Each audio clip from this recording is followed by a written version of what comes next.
Hey guys, I'm back and I have one of the coolest boxes ever right next to me here. Right next to me? Duh, in my hand.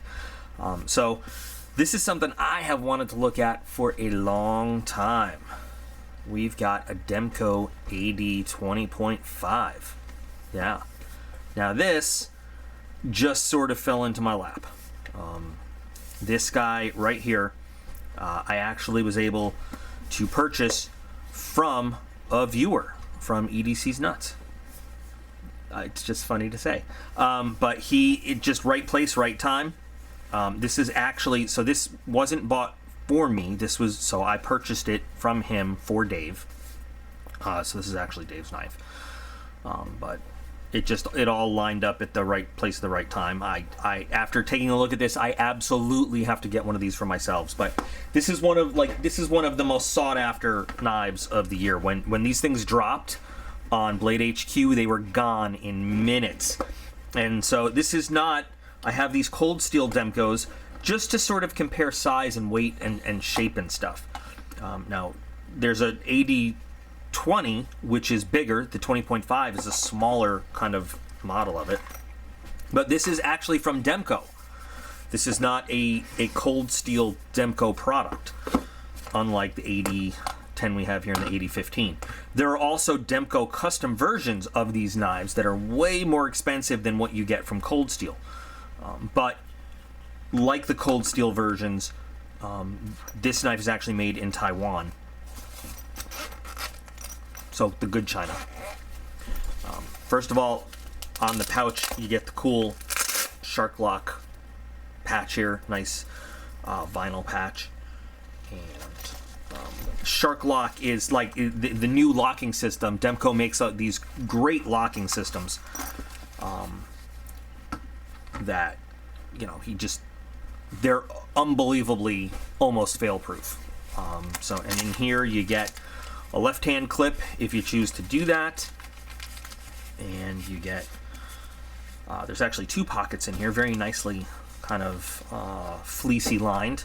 So you get the Demko microfiber cloth, and then you've got the knife itself, which is, I mean, it is small in comparison to either of these. Here's the AD 10. And here is the AD 15, and significantly lighter. One of the reasons is it's got a GFN, a glass-filled nylon plastic handle, almost like a Spyderco lightweight. It's got a nice pattern on it in terms of grip. Clip is very solid, very kind of tough, but a little bit of spring in it. With just see that little clearance there, so it kind of works over your pocket. I put it in the pocket a couple times just to test it out, and you can see that the clip actually works with the frame screws there too. So when you swap it sides, you just kind of take out the frame screws and put it on there. So interesting, the lock is actually just kind of held in place friction wise by these pins, which is very similar to how the other models work. So really what's holding it together is the pivot and these frame screws towards the rear, and then this is all just kind of push pin, you know, friction. This is the shark lock up here, and we'll look at that in a minute, but it's got jimping on it. And you know, when I first looked at it, I was afraid a little bit that this would kind of release a little bit just from holding it and messing with it, but it's really secure lock. Very nicely centered right out of the package, and even though it's plastic, you've got some jimping on the back spacer there. And that kind of, the plastic really is what lends a lot of the lightweight to it. I guess we should just go ahead and get the thing open. Very smooth. And there's two different models. This is kind of the Warney sheep's foot type of blade. And this is the one that me and Dave like best. Beautiful stone wash, tumble finish on that blade. I'll show you the whole thing there. Now, surprisingly, for a smaller knife, it actually fits a big hand very well. Very slim, but it still fits a big hand very well. And these choils and grooves here actually fit my hand almost perfectly. really perfectly. And then you've got this jimping along the spine of the blade, which is a little bit, I mean, well, actually a lot more aggressive than what's on your lock here. But it just holds the thumb really nicely for whatever you're doing. And if you wanted to use your finger kind of along the spine of the blade for better fine control of the tip, kind of it holds in really well on that jimping too, and lets you do that fine work there. The factory edge on this thing, and I don't know if you're going to be able to see that, is so close to a mirror finish. And Dave's going to run this on the KME, I'm sure, to get it a little bit more sparkly, but it's a beautiful edge. You can see here, AUS 10A, Taiwan. Okay, so we're not dealing with the most premium stuff, which is why, coming right out of the Demko barn, this is a lot more affordable than his other pieces that he has. But this is also a full production piece, not a custom knife, not hand assembled like a lot of his other stuff. The big attraction here is the shark lock, which now, like I said, when I was using this, I was afraid when I was first messing with it that my thumb goes here, and what if this thing kind of releases while I'm using it. And the truth is, your thumb can push down on this lock a little bit, and I was like, I don't like that. That's not making me happy. But the truth is, you really have to intentionally push this lock down. It's not just a little push that unlocks the knife. You have to push it back and up a little bit. Like, you really have to mean to get this lock unhooked. And so just kind of, even if your thumb pushes on it, you get a little blade rock, but it's not going anywhere. It's not disengaging that lock at all. But it's a really smooth, very high fidget factor lock once you get the feel for it. It's a really nice, solid system. Now, the internal workings and all that, I haven't taken this apart because I don't want to mess with these push fit pins in here and everything, and whatever spring system might be at play, especially mostly because it's not my knife. But there's when you look at it, you're probably not gonna be able to see it on camera. There's a little upward kind of shelf on the end of the blade, and that's what this kind of grabs onto, almost the way lockback would. Has that little tab at the end that locks into the blade. And so that's why it kind of comes up at the end of its cycle to fully release that blade. Also, like the Demko Triad lock, you see here you've got that groove there because it also locks itself in to the stop pin, so you've got a little bit of blade coming over the edge of that stop pin. So it's a very secure lock. Demko doesn't like just one method of locking his knives up. He likes it to have multiple securities there. And this thing is just so smooth. And it's a little different. So, it takes a moment to get used to, and I still am getting used to it, but I just love the action on this thing. Great sound either way, locking up or unlocking. I could do this all day long. It like super high fidget factor knife. And again, being very lightweight, especially compared to the AD10, to the AD15. I have never gotten my hands on an AD20, but the AD20, from what I understand, is very much construction-wise like an AD10. Solid, slab G10 or other material scales over a steel frame. So this is, the way I'm thinking of it is, it's like the way if you had like a Spyderco Manix 2 and you had the traditional, G10 version versus the lightweight. And this is kind of a lightweight.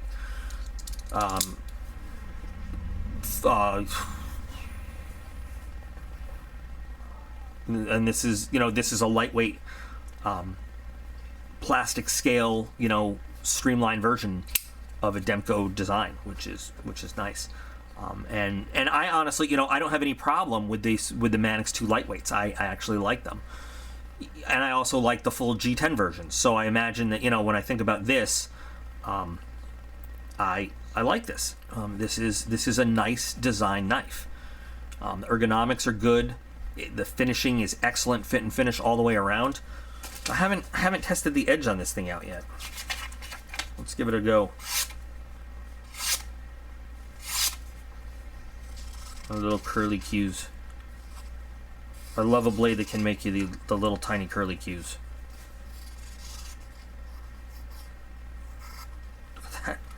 like literally shaving money here.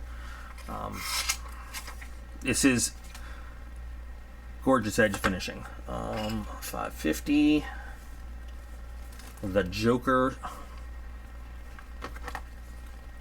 Let's do a slice. Nice slice. It's actually not as clean as I thought it would be. Not at all. A push through.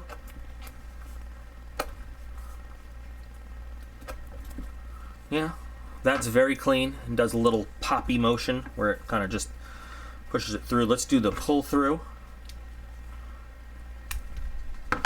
Again, not as super clean as I thought it would be, but no effort really at all. No resistance. It just goes right through. Yeah, very nice. I love that edge. And again, the mechanism on it is just so much fidgety fun to play with. This is a knife I would get yelled at for playing with in like a staff meeting. Yeah, for sure, because it's just so much fun.